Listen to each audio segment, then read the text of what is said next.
Pensa Veus. Amèrica Barcelona. Amb Míriam Aimamí.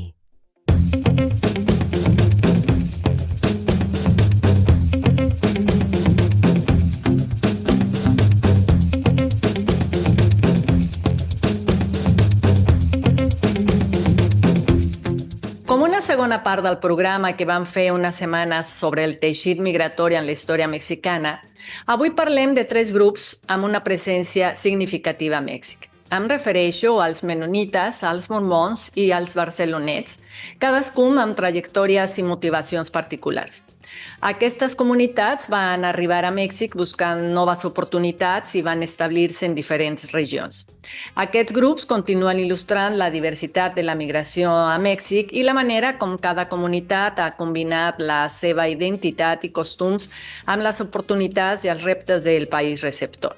En conjunt, les experiències de menonites, mormons i barcelonets, juntament amb les corrents migratòries de xinesos, japonesos, libanesos, jueves, sobre les que ja hem parlat, permeten comprendre millor la complexitat històrica i cultural de Mèxic, així com la seva capacitat de transformar-se gràcies a la influència de poblacions diverses.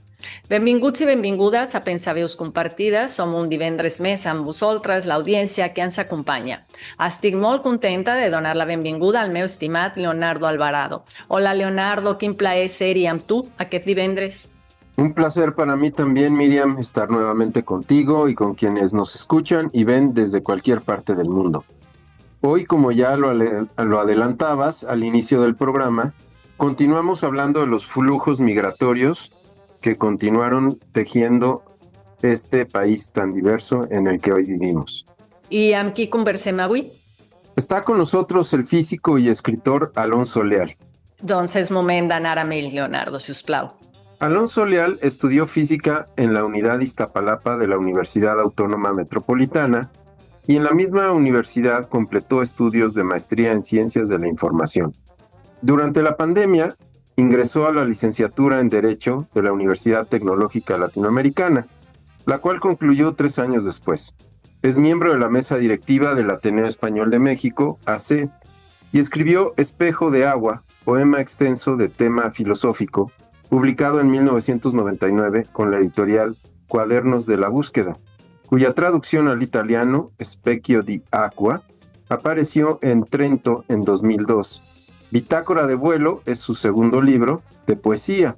Actualmente colabora con textos poéticos en la revista digital Artefacto de Letras y es colaborador habitual de Rap Radio México. L'entrevista. Pensaveus compartides. Rap Radio. Alonso, bienvenido una vez más a Rap Radio México.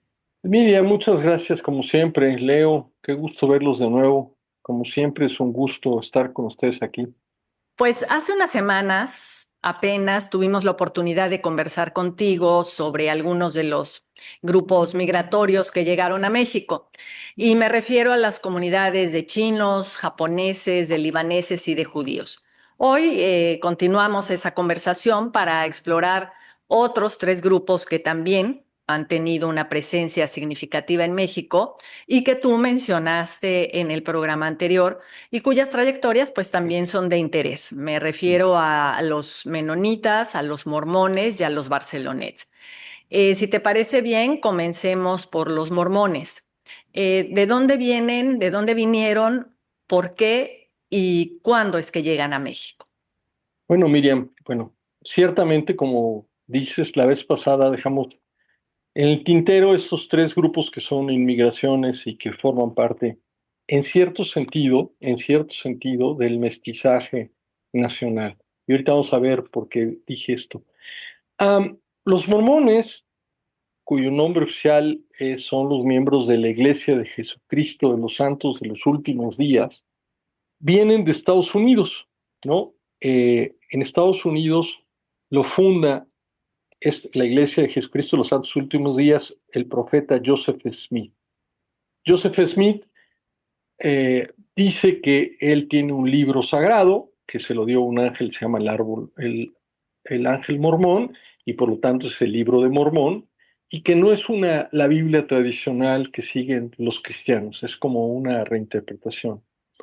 Lo importante de los mormones, lo que los caracteriza de otras, digamos, derivaciones del protestantismo, es que los mormones desde 1833 tienen una serie de reglas, digamos, de comportamiento. En 1833, Joseph Smith dice que debe de prohibirse el consumir vino, bebidas alcohólicas, tabaco y bebidas calientes, té negro y café, y moderación en el consumo de la carne.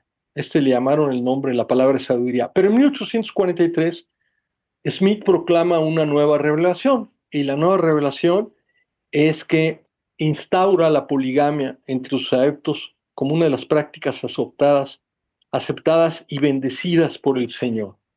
Y entonces los apóstoles, los seguidores, los dos apóstoles seguidores de Joseph Smith, empiezan a contraer matrimonio, se vuelven polígamos, no seriales, sino uno tras otro, y finalmente esta puesta en práctica, Joseph Smith en ese momento se habían ido yendo hacia el oeste, y se encontraban en, en Nauvoo, Illinois.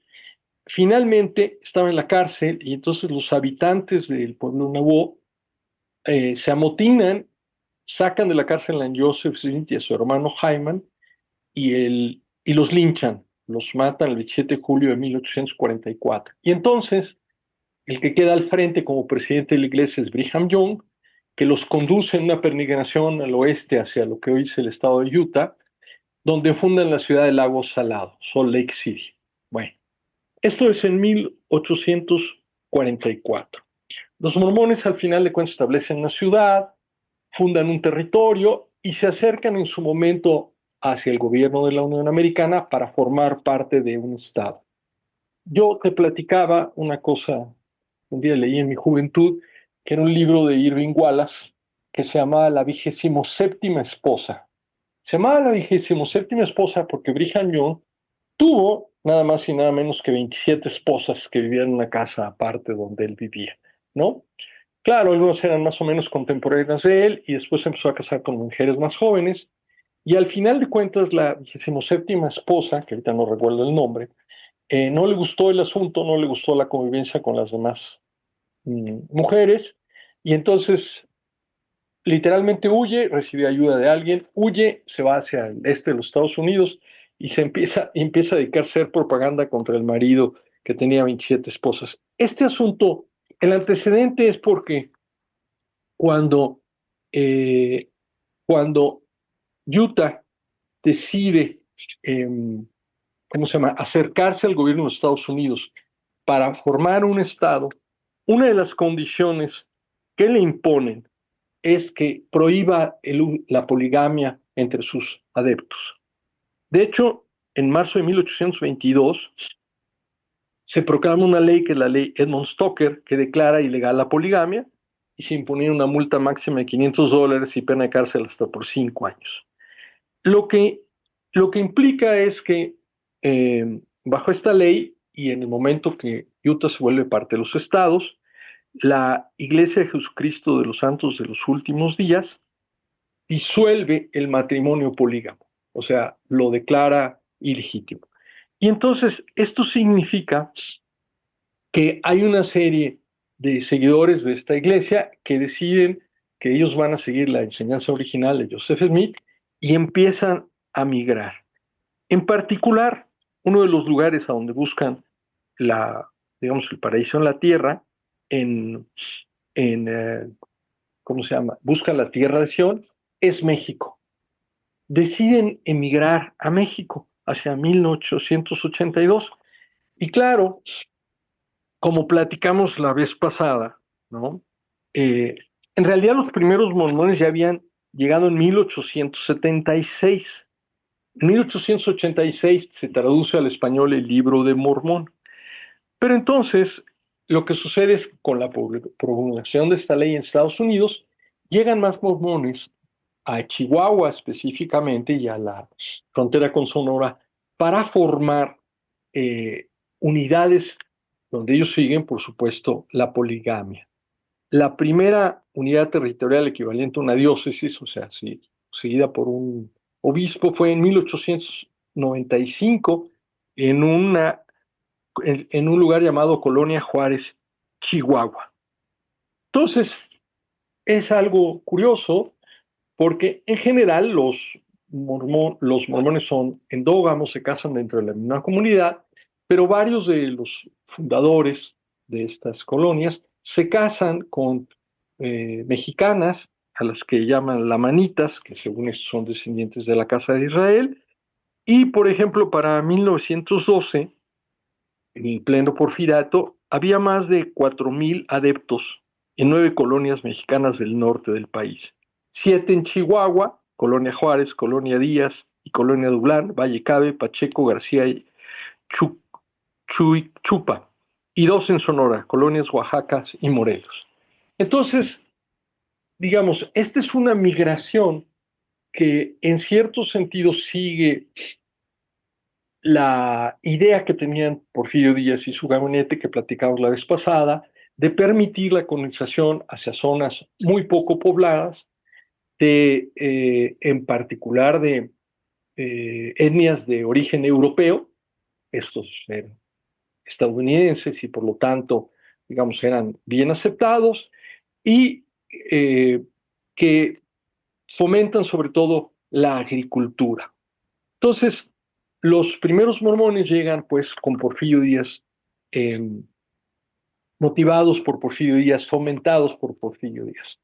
Hay otra segunda inmigración. Bueno, el caso de la poligamia en Estados Unidos no se resuelve por completo. La iglesia mormona declara la invalidez de la poligamia, pero muchos de sus miembros la siguen practicando en forma oculta y otros incluso se separan de la iglesia oficial y fundan otras iglesias, y muchos de ellos regresan a México. El otro día me quería acordar y nos acordamos que un candidato presidencial que fue gobernador de Utah, quien fue el presidente del Consejo Olímpico de los Juegos en Utah, era Mitt Romney. Mitt Romney, el padre, nació en Uvalde, Chihuahua, tenía nacionalidad mexicana y estadounidense, y después Romney regresó a Utah y compitió, digamos, por la candidatura. Pero esto lo menciono para que veas cómo era ir y venir, este flujo entre los dos países. Para 1940, aquí voy a tocar un caso específico, para 1944 hubo otra segunda inmigración, otra posterior inmigración, por un hombre que se llamaba Alma Dyer LeBaron, que era descendiente de Benjamin Johnson, uno de los primeros acompañantes de Joseph Smith. Llega a Galeana en 1944 y funda la colonia LeBaron. Y en la colonia LeBaron compran varios, ¿cómo se llama? En primer lugar llega Alma Dyer LeBaron, transcurre su infancia entre Arizona, Texas y Utah. Luego llegan a las colonias mormonas de México como Juárez y Dublán, y al principio, cerca de la colonia Juárez, en la colonia Pacheco, adquiere tierras para mantener su familia, ¿no? Pero en 1924 lo excomulga la Iglesia de los Santos de los Últimos Días, junto con su primera esposa, porque defiende la poligamia y además la practica. Entonces, esa es la razón por la cual en 1944 se van más lejos y se van a lo que ahora es la colonia LeBaron. Hoy en día, ¿no? Por cierto, separados de la Iglesia de Jesucristo de los Santos de los Últimos Días, Alma Dyer LeBaron y sus 12 hijos se encargan de la colonización de las tierras de Galeana y de la fundación de una iglesia que se llama la Iglesia del Primogénito de los Últimos Días. Esto sucede todo el tiempo hay estas divisiones. Entonces, funda esta colonia LeBaron. Esta nueva iglesia tiene presencia en Chihuahua, en Baja California y en Puebla. Por supuesto, hay una serie de conflictos entre los hijos de Alma Dyer LeBaron. Uno de ellos que había en teoría recibido el manto, o sea, el manto de su padre, que era Joel F. Levarón, es asesinado en 72 en Ensenada por un hermano menor, Erbil Morrell Levarón, quien por cierto le decían como el Mormon Mason, porque tenía en su haber nada más la muerte como de 30 correligionarios, porque él aplicaba una cosa muy interesante que decía el principio doctrinal de la expiación de la sangre. Hay ciertos crímenes que solo pueden ser perdonados con el derramamiento de la sangre de los pecadores. O sea, estas, digamos, son, digamos, ideologías ligeramente radicales. El caso es que hoy en día hay dos templos del primogénito en Chihuahua, uno en el pueblo de Galeana y otro en la colonia de Barón. Los Levarón han sido extraordinariamente prósperos. Ah, los Levarón son nacidos ya en México y por lo tanto son ejidatarios, ocupan parcelas ejidales, además acumula la familia parcelas ejidales y tienen, por ejemplo, producen nueces, producen la nuez pecana que exportan a Estados Unidos. Muchos de los miembros de esta comunidad tienen doble nacionalidad y entonces tienen, por ejemplo, negocios de construcción en 4 estados del sur de Estados Unidos y sucede que muchas veces eh, hay, por ejemplo, de los Levarón, para que me entendamos, hay uno que tiene 7 esposas y 40 hijos y entonces con frecuencia pasan del otro lado, trabajan en estas empresas de construcción, ahorran capital, regresan a México donde pueden comprar más tierras e invertir en la producción de nueces, etcétera, etcétera, etcétera. Los Levarón saltaron a la fama pública porque en 2019, en noviembre de 2019, 3 mujeres de unas de estas familias, junto con varios de los hijos, iban camino a una comunidad, La Mora, que estaba en la frontera con Sonora, y fueron atacados por narcotraficantes, y a excepción de una niña que quedó en una silla de bebé, los demás murieron. Y luego, a propósito de eso, en 1921, los Levarón, y aquí es donde quería llegar, por eso me centro en esta comunidad, pidieron el reconocimiento constitucional como comunidad equiparable a los pueblos indígenas.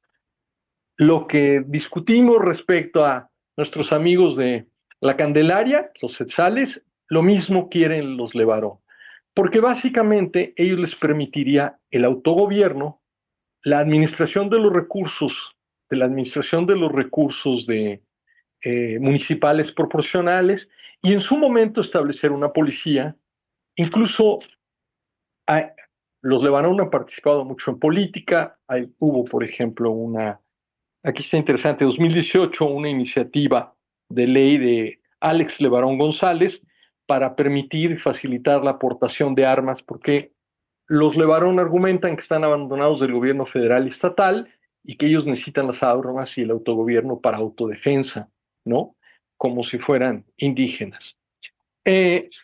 Nada más para terminar esta parte de los Levarón, resulta entonces que en 21 los Levarón presentan ante el Tribunal Electoral del Estado de Chihuahua la solicitud de reconocimiento como comunidad equiparable a las comunidades indígenas. Es curioso, bueno, sufre se tardan como 2 años el tribunal para dar un fallo. Hay una parte muy interesante de este fallo. Al final de cuentas, el Tribunal Electoral de la Federación decide que para llevarlo a cabo se hagan un par de peritajes antropológicos y miembros del INAH participaron de los peritajes antropológicos. De hecho, hay un investigador que se llama Andrés Oseguera Montiel que escribe un artículo en Cuestiones Constitucionales respecto a este derecho, donde analizan el caso de por qué se deben no ser considerados como un grupo equiparable, ¿no? Y en general yo creo que los argumentos que hicieron los, ¿cómo se llama?, antropólogos fueron muy inteligentes, porque dice, bueno, sí comparten los Levarón una comunidad cerrada con una cultura específica, ¿no? Tienen una identidad cultural, tienen tradiciones sociales, culturales y económicas diferentes de otras secciones de la comunidad nacional, están regulados al menos en forma parcial por sus propias normas, costumbres y tradiciones, y hay una continuidad histórica de su presencia en determinado territorio, y para el caso de los pueblos indígenas, una vinculación ancestral con sociedades que preexistían en un periodo de colonización o conquista. Aunque, digamos, comparten esto, los antropólogos dicen, no coincide, no son equiparables, ¿no? En general, para considerar un grupo equiparable a una comunidad indígena, una comunidad, ¿cómo se llama? O afromexicana, dice, deben de tener ciertas características, como normalmente son numéricamente inferiores al resto de la sociedad del estado en el que se encuentran asentadas. Por ejemplo, ahí pasaba una cosa muy curiosa. Efectivamente, los Levarón en Chihuahua son minoría, pero en Galeana, ¿no? Son mayoría. O sea, ellos en el municipio son mayoría, ¿no? Dice, normalmente esas comunidades más se encuentran en una posición no dominante, sino más bien subordinada, son dominados, lo cual no es el caso de estos gentes, más bien tienen una gran capacidad económica, ¿no? No están, digamos, en cuestiones de pobreza extrema ni cosas por el estilo, y en general no se encuentran en peligro o riesgo de desaparición. Entonces, digamos, hay hay una serie de estudios, por ejemplo, entre la poligamia, cómo funciona, cómo opera. Esto les permite, el antropólogo hizo una entrevista a los vecinos de los Levarón que decían, pues es que nuestros hijos ya no quieren estar en el rancho, van a estudiar a la ciudad y se van y ya no regresan, nos quedamos mi mujer y yo. Los Levarón tienen decenas de hijos, y entonces, claro, quieren seguir ocupando territorio y apropiarse de eso. Y además, como repetí, son comunidades, en muchos sentidos, algunos son muy exitosos económicamente, claro, porque parte de la característica de poligamia es que el padre de la casa, que tiene 4, 5, 6, 7 esposas, tiene que proveerlas, ¿no? A ellas y a sus hijos en términos equivalentes, lo cual no todos lo pueden hacer. Se necesitan ingresos económicos. Entonces, además de estas cuestiones, digamos, de estas cuestiones un poco antropológicas, lo importante de los Levarón y en general de los mormones es que eh, han sabido fructificar en México, se han integrado a la sociedad mexicana, pertenecen a la sociedad mexicana, no, no están, como en el caso de otras etnias que platicamos, completamente integrados. En realidad hay una separación, aunque sí hay matrimonios con mexicanas, no es lo común. Ellos se siguen casando con, al final de cuentas, estadounidenses o descendientes estadounidenses, eh, pero tienen un impacto importante económico y social en la región donde vive, ¿no? Esa es la realidad.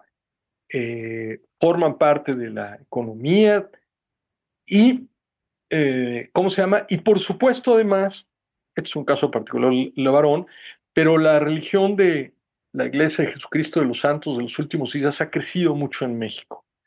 En realidad, eh, México es el segundo país en Estados Unidos donde hay más mormones. Para 1995, nada más como un dato, ¿no? En Estados Unidos había 4.275.000 miembros, en México había 728.000 miembros. Después sigue Brasil, Chile, Perú, Argentina, Guatemala, Canadá. En Canadá hay 143.000, 5 veces menos casi que en México. Y estos, digamos, mormones que no están en la parte de Chihuahua, no siguen la regla de la poligamia, no se diferencian en ese sentido y están mucho más integrados a la sociedad, digamos, a la sociedad mexicana. Este es el caso de los mormones. ¿Preguntas?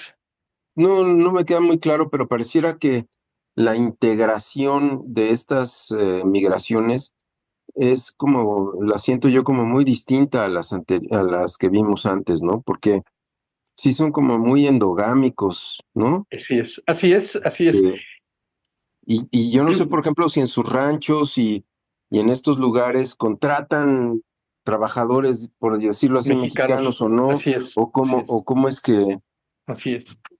cómo es que que se hace esa relación, ¿no? Bueno, tienes toda la razón, Leo. Justamente lo acabas de notar.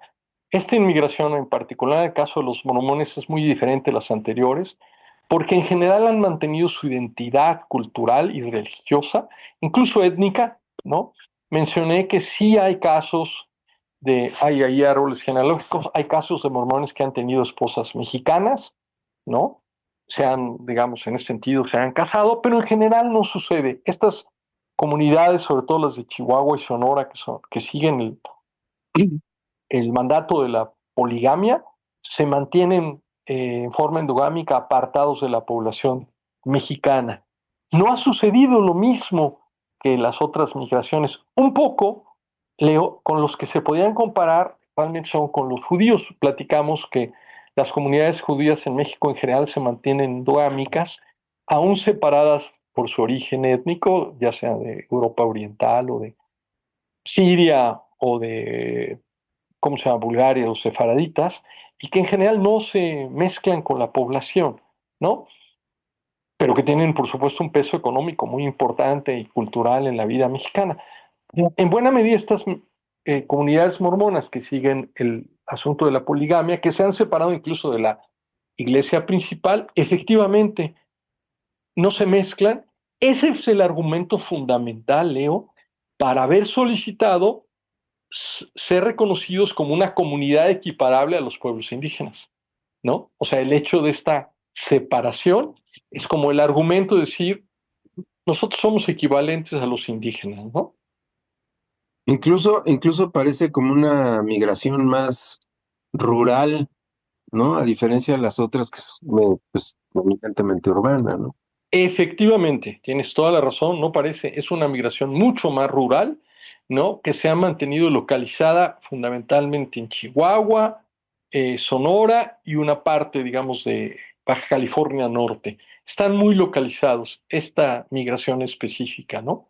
Así es, entonces son migraciones muy diferentes a las que habíamos platicado la vez pasada, ¿no? Pues vayamos ahora, si te parece bien, a hablar de los Barcelonets, de este grupo de migrantes originarios de Barcelonet, un pequeño valle en los Alpes franceses pues, que tuvo una presencia importante en México en los siglos XIX y XX, me parece. Así es. Bueno, esta es una inmigración muy interesante también. Ah, los primeros, el primer Barcelonet, ¿no? El primer Barcelonet en México, se llama Barcelonet porque viene de un pueblo que se llama Barcelonet, que está en los Alpes franceses, aunque pertenece a un valle que se llama el Valle de Uvalle, ¿no? Y donde hay otros pueblos, Digne, Josier, San Paul, pero básicamente se identifica con el nombre de este pueblo. Entonces, los Barcelonet llegan a México. Bueno, el primer Barcelonet se llamaba Joseph Antoine Coutolenic, quien se establece en Veracruz en 1820 y posteriormente se traslada a Puebla en 1847, ¿no? Los Barcelonet son una inmigración fundamentalmente económica. Las razones por las cuales dejan Francia está porque en el siglo XIX las condiciones de Francia eran, digamos, digamos un poco caóticas. Están las guerras napoleónicas, por supuesto, las revoluciones de 1830 y 48, el expansionismo de Luis Napoleón Bonaparte, la guerra franco-prusiana. Todo esto hace que venga una migración económica. En el valle, en los Alpes, lo que hacían básicamente los habitantes es que tenían ovejas, tenían pastoreo y producían telas gruesas de lana que después vendían en otoño e invierno en forma de ambulantaje en las provincias vecinas. Sin embargo, a partir del siglo XVIII aparecen las primeras fábricas mecanizadas y la producción de serie de telas delgadas y lujosas, y entonces dejan de vender esas telas, cierran varias sederías, fábricas de hilados y tejidos, y empiezan a llegar a México. Entonces, el primero llega en 1820. Sin embargo, en teoría la migración empieza, digamos, ya más bien oficialmente, con tres hermanos que eran los hermanos François, Jacques y Honorato Arnaud, que en 1821 establecen en la Ciudad de México la tienda de las siete puertas. También se llamaba el cajón de las siete puertas. ¿Qué vendían básicamente? Telas, ¿no? Básicamente lo que vendían eran telas. Y lo que sucede con los Barcelonet es, digamos, hay una migración, 1, 2, 3, 4, y luego por la necesidad empiezan a llamar a otros paisanos. Eh, los siguientes paisanos que llegan en 1830 como empleados de los hermanos Arnaud eran Eugène Carr, Alphonse Geoffrin y Teissier. Y entonces empiezan, literalmente los traen los patrones, les pagan el pasaje y al principio les dan comida y alimento mientras aprenden. Lo primero que tienen que aprender es el idioma. Una vez que aprenden el idioma, los ponen detrás del mostrador y empiezan a ascender y hacerse encargados de los libros o hacerse cajeros, y después se empiezan a hacer cargo de la dirección, del detalle de ventas, de la correspondencia, etcétera, etcétera. Todos estos tienen, digamos, un comportamiento muy similar en el sentido que son trabajadores, leales, ahorradores sobre todo, y rápidamente, bueno, en un plazo de 10 a 15 años, empiezan a formar sus propias empresas o son socios de la misma tienda. Y entonces el mecanismo es que traen paisanos, hacen dinero, luego ponen una tienda y se vuelven socios de la primera y así sucesivamente.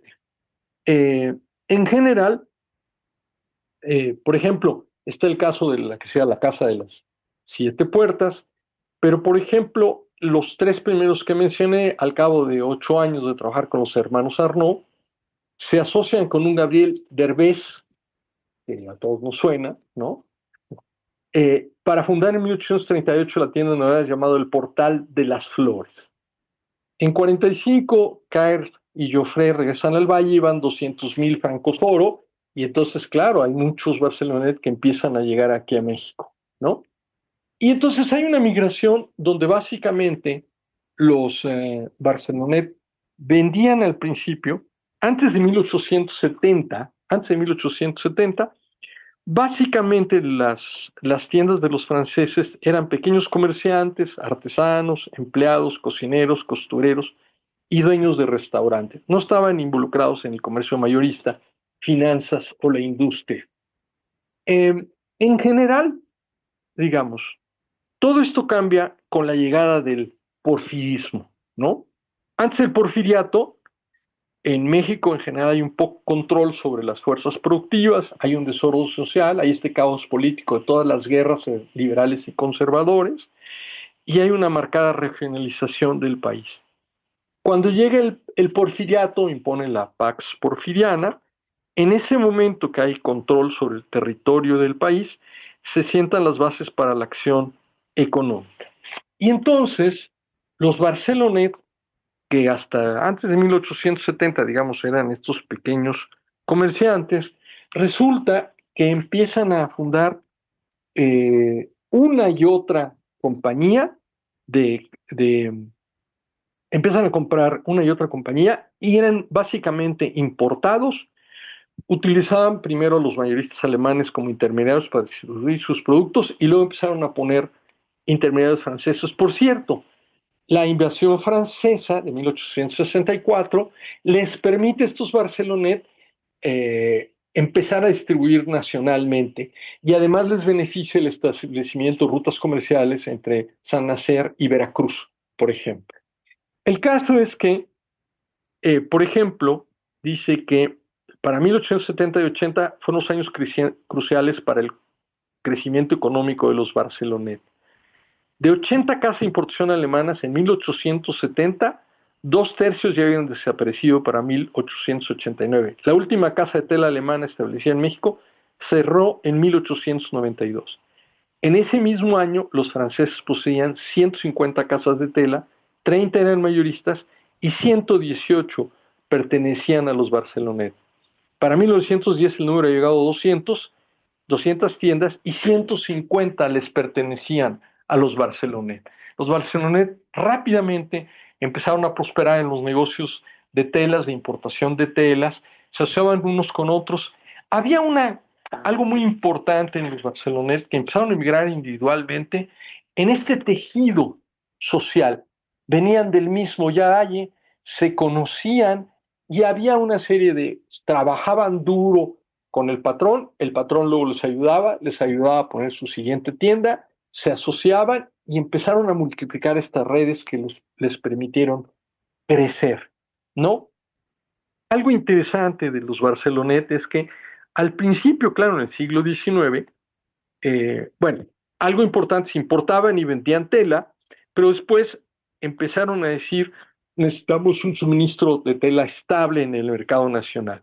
Y entonces, a mediados de los 1870, ya habían firmado contratos anuales con fabricantes mexicanos, por ejemplo, los fabricantes de Puebla como Siriaco y Marrón y Carballo, que era español, pero que producía tela y empezaron a distribuir.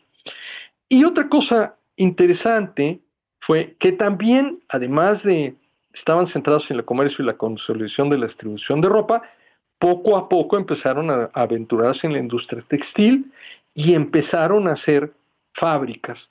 Por ejemplo, la fábrica más grande antes de 1850, la fábrica Cocolapan, que estaba en Orizaba, Veracruz, tuvo inversión francesa.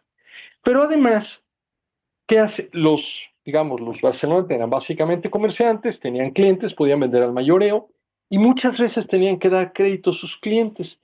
Y entonces empezaron a construir redes de crédito informal y no había un sistema bancario formal.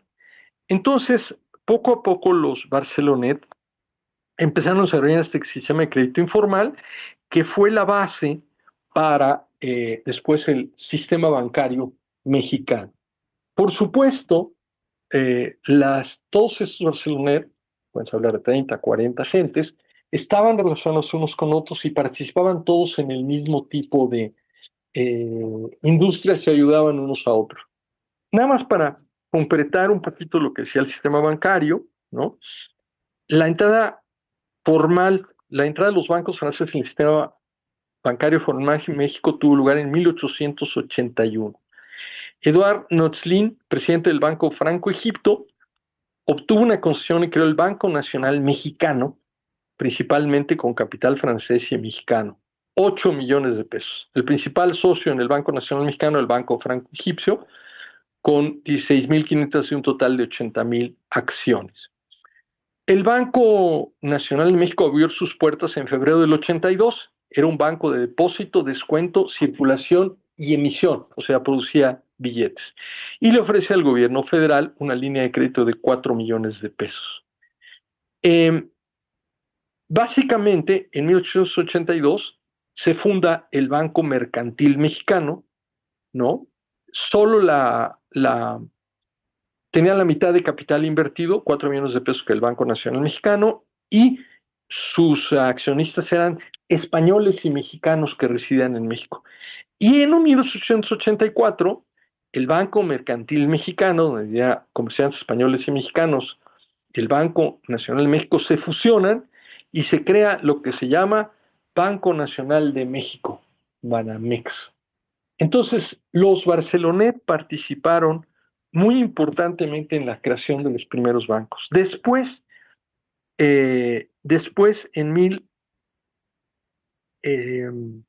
por cierto, Banamex creció mucho porque tras el anuncio del Congreso de una nueva ley de comercio en 1884, no se podían establecer nuevos bancos de emisiones.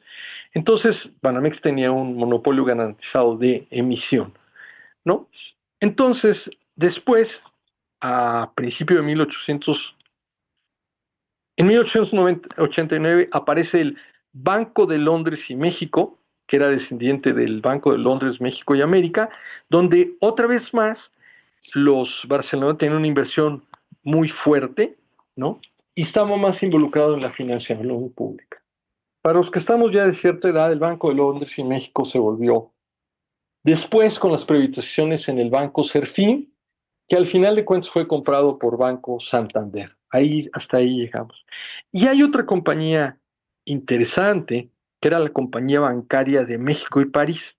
Esa estaba integrada básicamente por Barcelonet, ¿no? La lista de socios eran puros Barcelonet y servía para financiar, para refaccionar sus empresas. Al final de cuentas, esta compañía bancaria de París y México, en los años 30, terminó siendo comprada por Banamex. Nada más para terminar, no insistir mucho, bueno, hay un par de cosas que quiero decir. Uno, las compañías que fundaron en el siglo XIX, los Barcelonet. Había uno que nos suena, que se llamaba Las Fábricas de Francia, México. En Guadalajara estaban las Fábricas de Francia. Esas se Todavía fundan existen. Claro, y las compró Liverpool. Esas se fundan en 1842. En 47 se fundan el puerto de Liverpool. Tienen 4 socios Barcelonet, Jean-Baptiste Ebrard, que tal vez no suene, un Félix Fortolis, Adrien Jean Félix Fortolis, Jean Joubert y Alphonse Michel. Los Michel siguen siendo la familia que controla Liverpool e Imex. Es el único negocio que subsiste bancario de los Barcelonet. Luego se funda el puerto de Veracruz, que existía en el centro de la ciudad. Había uno al puerto de Liverpool, Puebla, y en 1878 las fábricas de Francia, Guadalajara. Una camisería que estaba en el centro de Puebla que se llamaba El Fénix, y en 1891 el Palacio de Hierro, por 4 Barcelonet, que era Joseph Lotto, y 3 hermanos Tron. Hay muchas más tiendas todavía. Sí, Había otra tienda que se llamaba París-Londres, no sé si te acuerdas. sí, pero esa no está en la lista de Barcelonet, fíjate.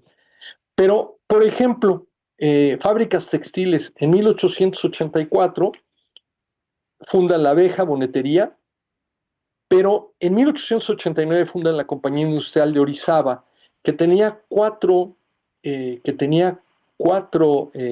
plantas, una en Cerritos, Veracruz, cerca de Orizaba, otra en San Lorenzo y otra en Río Blanco en 1892, donde fue la gran huelga de Río Blanco, ¿no? Luego en Cocolapan y una hidroeléctrica Rincón Grande. También fundaron en 96 la Compañía Industrial Veracruzana, que estaba en Santa Rosa y León. Todas estas eran textileras. Y en 1902 la Compañía Industrial de Atlisco y todavía en 99 la Compañía Industrial de Jalisco. Y empresas financieras, está el Banco Nacional de México en 1881, el Banco de Londres y México en 1884, el Banco de Registro Hipotecario 1897, una sociedad financiera para la industria en México en 1898, Banco Central Mexicano en 1897, la que mencioné, la Compañía Bancaria de París y México. Otro tipo de empresas, a lo mejor te acuerdas, Leo, porque estaba en el centro de una famosa que se llamaba la Cigarrera del Buen Tono. Uh-huh. Y la fábrica de papel San Rafael, la cervecería Moctezuma, la fábrica de salsa y condimentos Clemente Jacques, ¿no? Que llegó hasta nuestros días, y una compañía que tuvo monopolio con el ejército mexicano, que era la Compañía Nacional Mexicana de Dinamita y Explosivo. Es decir, en realidad el capitalismo, digamos, del siglo XIX llegó a México en buena medida por los Barcelonet. Era una comunidad muy cerrada, extraordinariamente cerrada. Traían los empleados del Valle. Si no venían del Valle se les aplicaba un examen para ver si era originario o tenía conocidos. Y había una serie de reglas de solidaridad. Por ejemplo, hacer de pocos recursos económicos empresas competitivas, constituirse en un grupo estable que compartiera principios de confianza, solidaridad, esfuerzo, dedicación y lealtad. Todas las actividades de socialización económica eran dentro de la comunidad. Trabajaban, mantenían relaciones financieras y de producción de y provisión de mercancía en la comunidad. En general, y esto digamos, tuve amigos que estudiaron en el liceo y que conocieron Barcelonet. Los jóvenes no podían casarse sin consentimiento tácito de su patrón y debían hacerlo con una francesa, de preferencia del Valle. Ya si no era del Valle, pues por lo menos que fuera francesa. Fundan una serie de sociedades, la Sociedad de Beneficencia, el Casino Francés, el Casino de Santa Clara. La Sociedad de Beneficencia tenía una caja de ahorros, un hospital, una casa de ancianos y un cementerio. Primero el Panteón de la Piedad y después en el cementerio de San Joaquín. Y en 1937 fundan el Liceo Franco-Mexicano. El Panteón francés, ¿no? Así es. Bueno, el Panteón Francés en San Joaquín, pero en 1837 el Liceo. Los Barcelonet en México son un ejemplo realmente de espíritu empresarial. Fundaron una tras otra empresa, muchas extremadamente exitosas, se dedicaron a muchas cosas. Por ejemplo, el ejemplo de una familia que eran los Jean, que tenían fábricas de textiles en lo que ahora es Padierna, Lomas de Padierna, ¿cómo se llama? Magdalena Contreras, y que después fraccionan y hacen fraccionamientos y también participan de ranchos que estaban al sur de la Ciudad de México, donde se funda el Pedregal de San Ángel. En general, los Barcelonet, bueno, por ejemplo, los famosísimos sombreros Tardán, ¿no? Que todavía existen, también eran de Barcelonet y también participaban de estas redes comerciales. En general fueron extremadamente exitosos. El Porfiriato los proyectó hacia arriba. El ministro de Finanzas de Porfirio Díaz recibía el nombre de José Yves Limantour. Era hijo de un francés emigrado a México, que había estudiado en México, que se volvió abogado en México y que era, digamos, el gran científico, el economista de su tiempo, y claro, se apoyaba en buena medida en los Barcelonet. Las familias han perdurado, ciertamente. Mencioné el caso del apellido Derbez. Todos los actores que conocemos, empezando por Silvia Derbez, etcétera, son descendientes de Barcelonet. Los Barcelonet hicieron mucho dinero, mandaron a hacer casas muy elegantes en Barcelonet. Hay una avenida de los tres hermanos Durand y una avenida Porfirio Díaz, por supuesto, ¿no? En agradecimiento a don Porfirio Díaz, pero en general se quedaron en México, no regresaron. Era una migración básicamente económica y es una inmigración que fue fundamentalmente endogámica mientras persistieron los negocios, porque los negocios al final de cuentas se diluyeron, ya no tienen a excepción del caso de Liverpool, evidentemente, ¿no? Y de su mano financiera que es Banco Invex, ya no tienen el peso que tuvieron los Barcelonet en el siglo XIX y principios del XX, o hasta incluso mediados del siglo XX. Pero ciertamente fueron una inmigración muy exitosa en México en términos económicos, ¿no? Eso es fundamentalmente. Mande. Me llama la atención porque algunas de las prácticas que mencionaste se parecen mucho a la que nuestros connacionales migrantes hacen en Estados Unidos, ¿no? Donde empiezan a migrar y se van haciendo como colonias. O sea, si tú vas a lugares Mixtecos, por ejemplo. Sí, o lugares como el estado de Washington, Sí. Está lleno de gente de Jalisco. Sin embargo, Sí. aquí noto una diferencia muy grande, porque por lo visto, yo no sé si el afrancesamiento del porfiriato tenía que ver con esto o no, pero sí ves cómo florece una comunidad migrante y se vuelve francamente poderosa e influyente, mientras que a nuestros connacionales en Estados Unidos, pero desde No les va un igual. punto de vista, y mira que hay empresarios exitosos de origen Estados mexicano, Unidos. pero no tiene nada que ver con esto, ¿eh?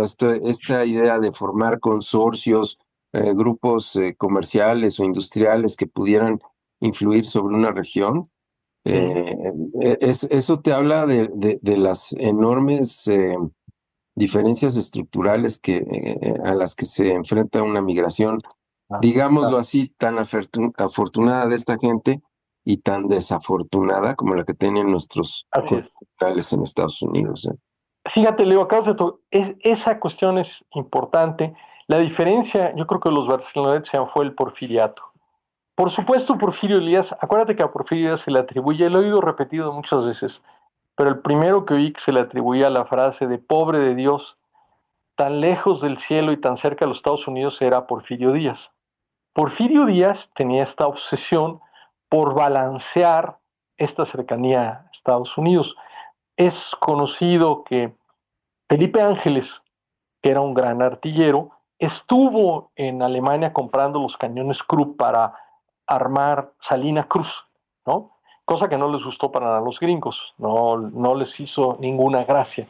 Porfirio Díaz tenía esta obsesión por tratar de balancear y ciertamente había una, digamos, simpatía por los franceses. Bueno, mencionamos ni más ni menos que a José Yves Limantour, que fue su gran ministro de Hacienda. Entonces, el porfiriato facilitó en buena medida, ¿no?, esta inmigración exitosa y este capitalismo temprano, y digamos, los ayudó a que ellos prosperaran a cambio de que fundaran toda esta serie de consorcios de industrias, etcétera, etcétera, etcétera, ¿no? Ahí, por ejemplo, encontré bueno, encontré mucha información, pero una relación de, de la red de negocios de la familia Ram, que eran los que te decía que llegaron hasta participar en el fraccionamiento de el Pedregal, el Jardines del Pedregal, que uno de los Ram era accionista en el Universal, fíjate, y los accionistas del Universal estaba Félix Palavicini, que era el fundador, pero estaba un expresidente llamado Pascual Ruiz Rubio, o un gran participante que fue Luis Cabrera, ¿no? Es decir, había estas relaciones comerciales en mucho tipo de negocios a lo mejor impensados. Entonces, yo creo que la diferencia esencial fue el porfiriato.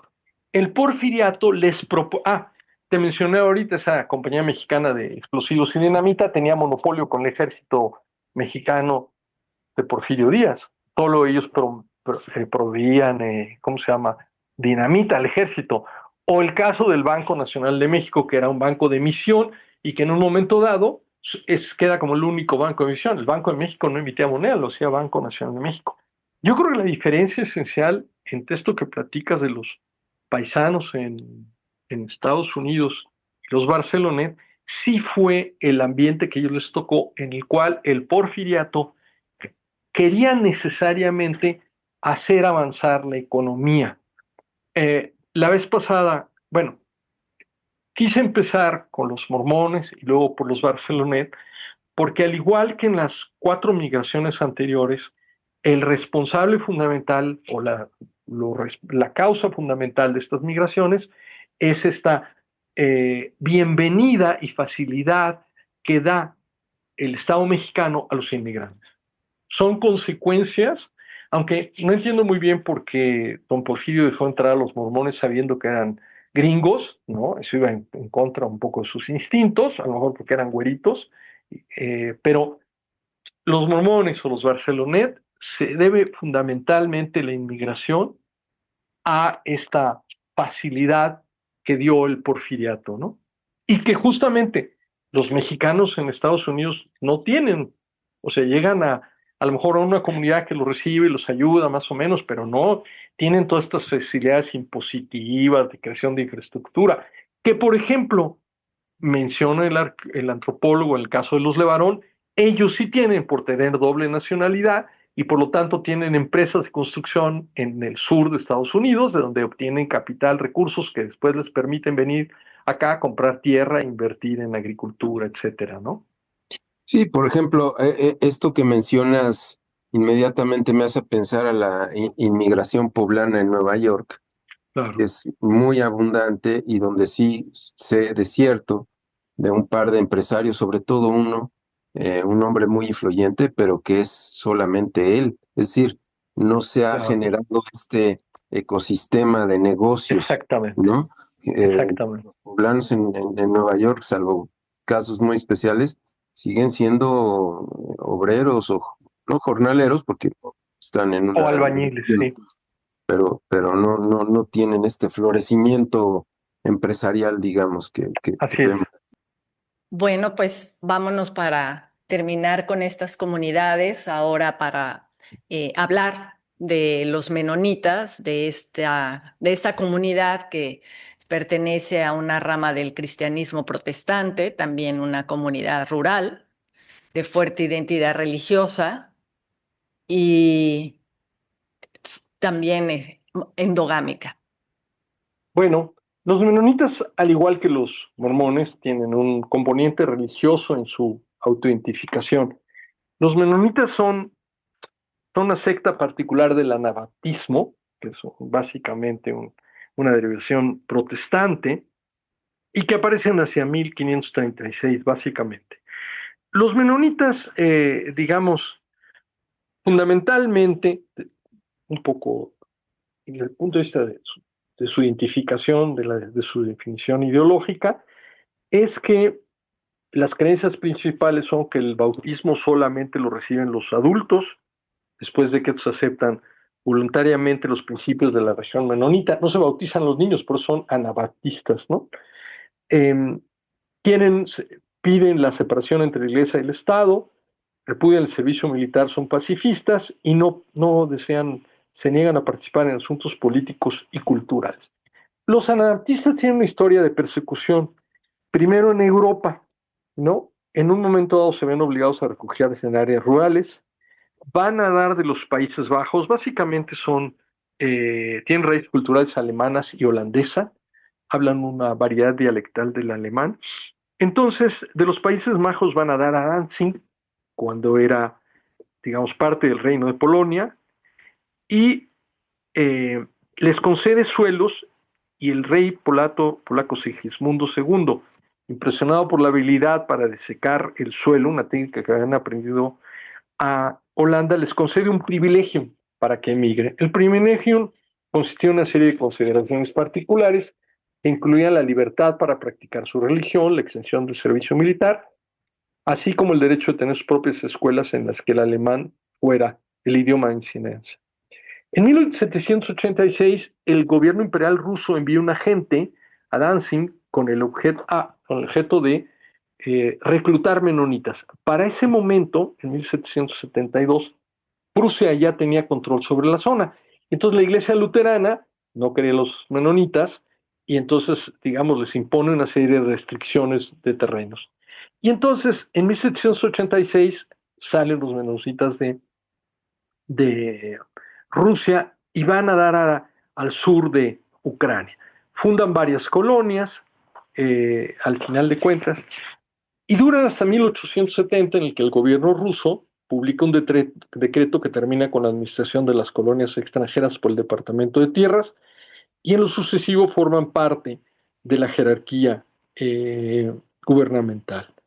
Entonces, estamos hablando de 1870, los menonitas que están ahí no están satisfechos, empiezan a buscar otras tierras y al final de cuentas van a dar a Canadá, ¿no? Canadá había adquirido lo que se llama los territorios del Oeste, la Compañía de la Villa de Hudson, en 1869, y en 1873 les otorga dos reservas, la Reserva del Este y la Reserva del Oeste, que eran más de 500,000 hectáreas de terrenos a bajo precio y que estaban ubicados a dos lados del Río Rojo en la provincia de Manitoba. Y entonces, entre 1874 y 1880, aproximadamente 7,000 menonitas migran de Rusia en ese entonces a Manitoba. Ahí en Canadá, básicamente se separan en tres grupos diferentes: los Al-Colonier o viejos colonos, los Sommerfeld y unos que se llamaban Kleine Gemeinde, la pequeña congregación, que estaban en Manitoba. Tenían, digamos, sus diferencias, pero seguían siendo menonitas.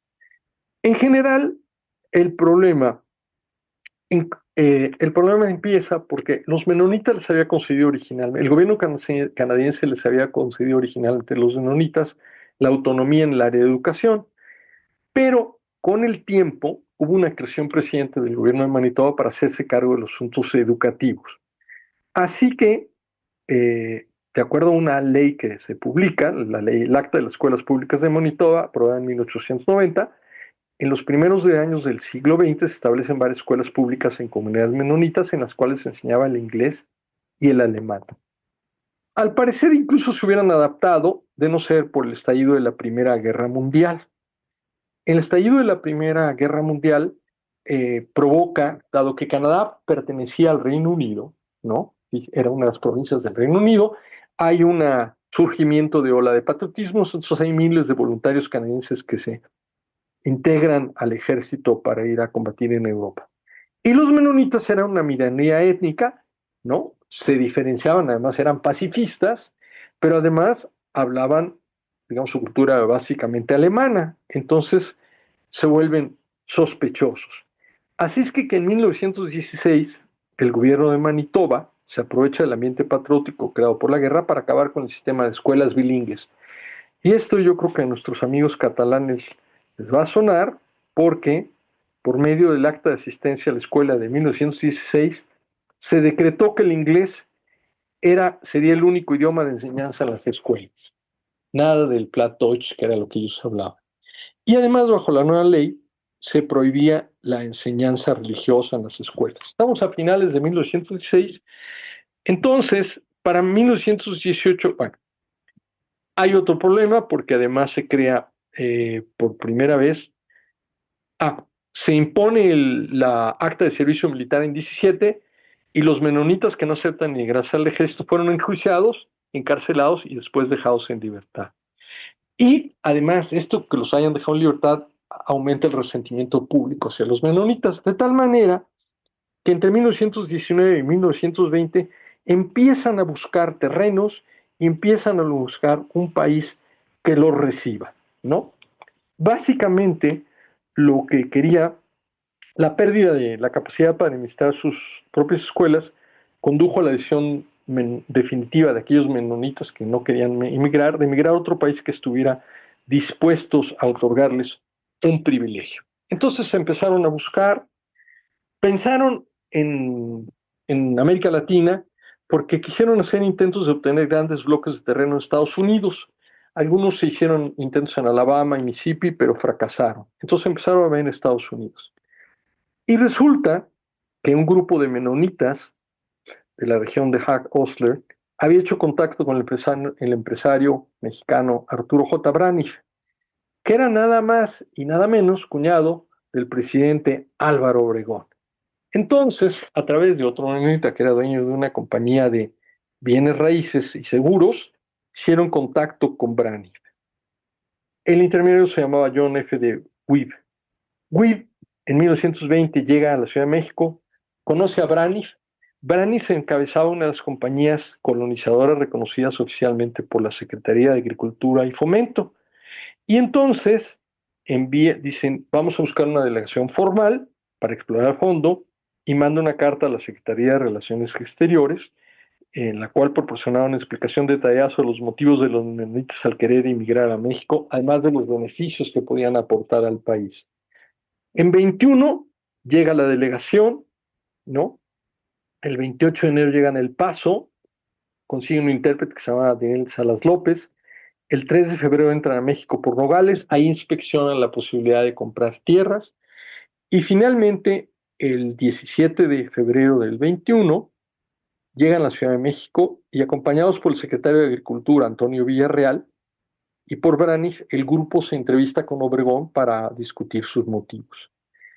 A Obregón le gusta la idea, estaba a favor del proyecto colonizador, porque las metas de Obregón había metas de Obregón respecto a la inmigración extranjera, y además tenía el intento para reconstruir el país económicamente después de la guerra de 1910 a 1920, y además de paso mejorar su imagen en Estados Unidos, que todavía no lo había reconocido. A pesar de una corriente de nacionalismo y transferismo, los jefes revolucionarios tenían un consenso respecto de los beneficios de la inmigración extranjera de México. Obregón decía una otra vez, México es uno de los países más ricos de la tierra pero también hay de los que tenía menos habitantes. Dice, el país tiene riquezas suficientes para dar de comer y vestir a 100 millones de habitantes. Hasta ahora solo ha podido vestir 2 millones, el resto andan semidesnudos. Entonces, para resolver esta dicotomía, se requería capital extranjero para desarrollar todas nuestras riquezas. Y además le interesaba la posibilidad de traer a colonos extranjeros para ayudar a la tarea de revitalizar la agricultura. En resumidas cuentas, ¿no? Al final de cuentas da una serie de estímulos. Por ejemplo, el 27 de enero del 21, Agricultura, la Secretaría de Agricultura dice, el gobierno mexicano cubriría el importe del pasaje de los inmigrantes extranjeros dentro de la República, les daría el 50% del costo de transporte de sus enseres, herramientas y animales y pagaría los derechos aduanales que debieran de pagar. Y además publica otro decreto en el cual se comprometía a pagar a cada colono un peso diario durante las 2 primeras semanas de estancia en el país y un subsidio de 30 pesos mensuales durante un periodo de medio año a las primeras 50 familias que se asentaran. En resumidas cuentas, le interesaba la colonización.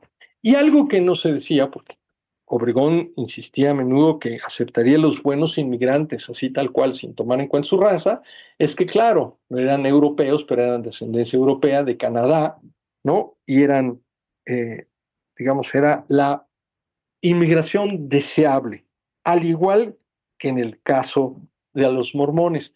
Además, los menonitas eran canadienses, por lo tanto tenían pasaporte canadiense, que pertenecía al Imperio Británico. Y en ese momento, además, en 1921, había un gran sentimiento antichino. De hecho, Obregón, ¿no? En 21 aprueba una enmienda al Tratado de 1899, del cual hablamos en el programa pasado, de amistad para detener la inmigración entre los dos países. Y había, digamos, un sentimiento fuerte antichino. Tampoco se quería la llegada de negros, hindúes y otras personas de color, ¿no? En 23 el gobierno de Obregón prohibió la inmigración hindú debido a sus hábitos y costumbres inmorales. En resumidas cuentas, y menos negros, ¿no? Menos negros. Esos no. Entonces, al final de cuentas, durante las discusiones con la delegación menonita, Obregón se mostró reticente a la cuestión de permitir el establecimiento de escuelas sectarias, pero al final lo convencieron. Entonces, el 25 de febrero del 21, el presidente, y esta es la parte más importante, consintió en otorgar al colonier el privilegium que acostumbraban pedir a los gobiernos de los países donde querían migrar. El documento especificaba las siguientes garantías. 1. Exención del servicio militar. 2. Liberación de cualquier juramento. 3. Libertad religiosa. 4. Libertad para establecer sus propias escuelas con sus propios maestros.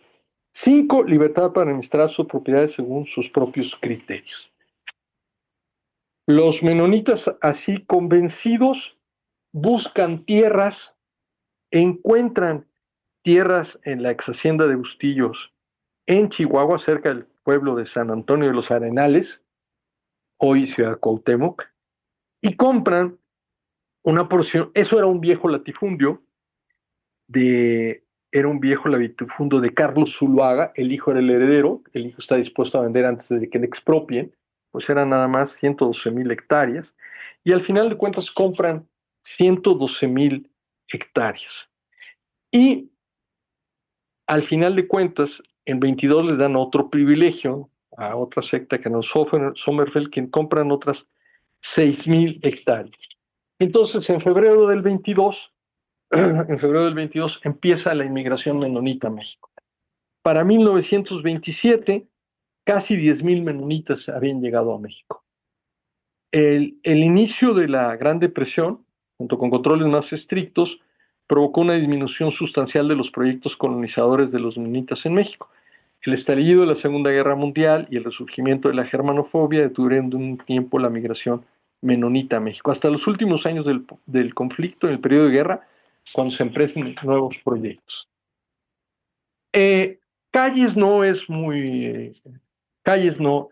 quiere revocar el privilegio de cuando llega a Calles en 24, quiere revocar el privilegio de los menonitas. Sin embargo, después de una visita en el año 25, después de ver que han hecho florecer, digamos, el desierto, se convence que sí, les había puesto aranceles, se los quita, y en un momento también Cárdenas piensa en quitarles el privilegio. Pero al final de cuentas, digamos, los líderes menonitas lo convencen y deja las cosas tal y como están. Los menonitas transformaron San Antonio de los Arenales en Ciudad Cuauhtémoc. Em, Al principio eran, ¿cómo se llama?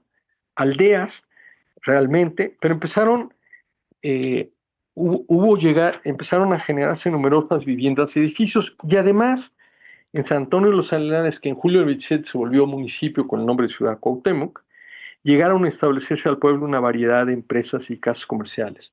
Hoteles, bancos, plantas, embotelladoras de refrescos, ferreterías, talleres de refacción, combustible. Con el dinero ganado por la exportación de ganado, se importó una variedad de artículos de consumo del centro del país y de Estados Unidos.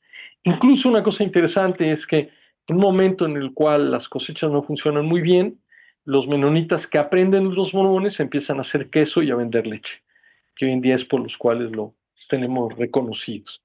Al final de cuentas, los menonitas, digamos, es la única migración histórica en cierto sentido, no se debe a Porfirio Díaz.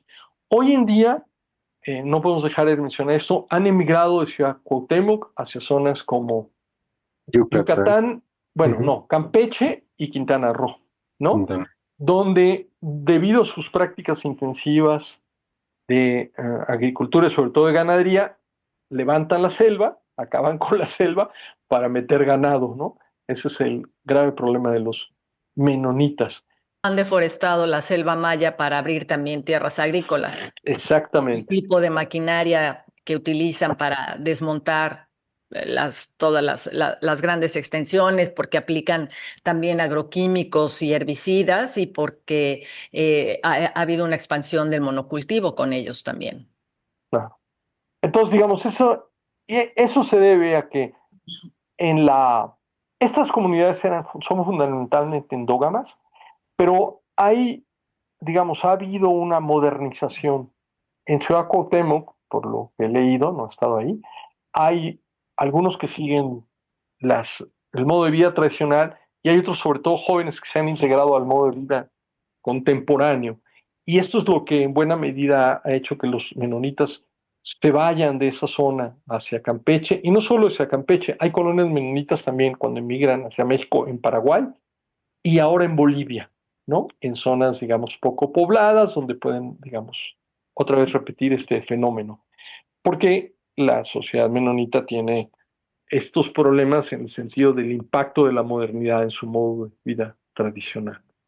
Y bueno, con esto yo creo que terminamos estas corrientes migratorias con las que empezamos hace 2 o 3 semanas, ya no me acuerdo, y que han transformado en la cara de México, ¿no? Han transformado y que, claro, en buena medida explican lo que hoy en día somos como país, con sus virtudes y sus defectos. Así es. Como decía una historiadora, que la historia no se estudia por el pasado, sino para entender el presente, ¿no? Sí, Y, Sí. y a mí me llama la atención, ¿no? Digo, diferentes momentos de la historia de México, diferentes gobiernos, pero otra vez apoyando la inmigración extranjera, lo claro. que hubiera pasado si esas tipo de políticas las aplicas a los pueblos originarios, ¿no? Porque lo que estamos viviendo ahorita, hoy, es evidentemente consecuencia de estas decisiones que se tomaron Claro. hace más de un siglo, ¿no? Y que nos ponen al campo mexicano, lo someten en una crisis brutal, ¿no? Que Sí, incluso podríamos referir, digo, habrá especialistas, desde que se emite la ley Lerdo en el siglo XIX, ¿no? claro. La de Entonces, desamortización de bienes. claro, ¿no? Y ahora que tenemos que sentarnos a negociar con los norteamericanos el Tratado de Libre Comercio, pues vamos con las manos atadas, ¿no? Claro. A propósito de eso, Leo, a propósito de eso que dices, lo que a mí me impresionó, porque la verdad yo lo ignoraba hasta que no investigué para estos programas, es el impacto que tuvo el porfirismo en esto. El porfirismo en realidad es el liberalismo del siglo XIX, porque además, a propósito de lo que dices de los pueblos originarios, ahorita que lo decías, Miriam hizo un relato de los Khrushchev, de lo que se llamó la guerra de castas en el siglo XIX, en lo cual los liberales de Yucatán, o sea, los liberales de Yucatán, que por un lado había los liberales y los conservadores, ¿no? El famoso general Cantón, del Palacio Cantón, fueron los que provocaron en buena medida la guerra de las castas porque armaron a los indígenas para usarlo en los combates entre liberales y conservadores. Y cuando los indígenas tuvieron armas dijeron, ¿qué crees? Que ya no te hago caso. Y entonces la guerra de las castas duró 54 años hasta que el gobernador de Yucatán, el general Cantón, que había sido, por cierto, había apoyado a Maximiliano, pero después apoyó a Porfirio Díaz con la rebelión de Tuxtepec, entonces ya recuperó su gracia, no pudieron derrotar a los indígenas Khrushchev, y entonces tuvieron que llamar al gobierno federal para que fue el gobierno federal, el gobierno porfirista, a combatir la rebelión en plena selva, lo cual al estado de Yucatán le costó una tercera parte de su territorio, que hoy en día es el estado de Quintana Roo. Pero ciertamente, lo acabas de decir muy bien, los liberales en buena medida se dedicaron a combatir a los pueblos originarios, a quitarles una serie de privilegios que venían desde la colonia respecto a las tierras comunales, etcétera, ¿no? Y se dedicaron, en cambio, a querer poblar el país con inmigración, que no siempre era de su mejor gusto. Ya vimos que los libaneses no les gustaban mucho que digamos, ¿no? O igual los judíos que venían de Siria, ¿no? Que eran los turcos, eran los árabes. Esos no eran tan bien recibidos, ¿no? Pero ellos querían inmigraciones europeas, por eso se explica que hubieran aceptado, digamos, a los mormones, a pesar de que eran gringos y que sabían de sus mañas. Pero justamente esta tendencia de los liberales no querer integrar, en el mejor de los sentidos, a la población indígena y respetar sus, digamos, lo que en buena medida resolvió incluso a la colonia, ¿no? Sobre todo el problema de la tierra, pues sí, esas son las consecuencias.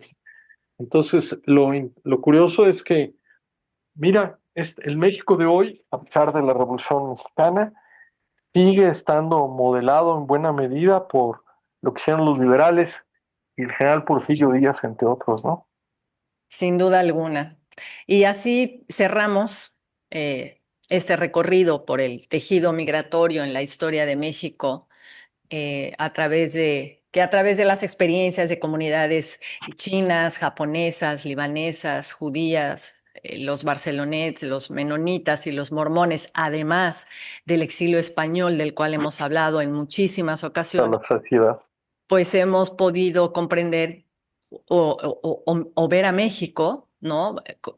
Ver la historia mexicana también, cómo se ha construido con otras voces y con otras aportaciones de quienes llegaron desde otros lugares y encontraron aquí un nuevo espacio para vivir. Creo que cada grupo ha dejado una huella distinta, pero finalmente todos forman parte de esa diversidad cultural que conforma el México de hoy. Gracias, Alonso, por tu colaboración, por esta investigación tan completa y exhaustiva para comprender este tejido migratorio que conforma el México actual.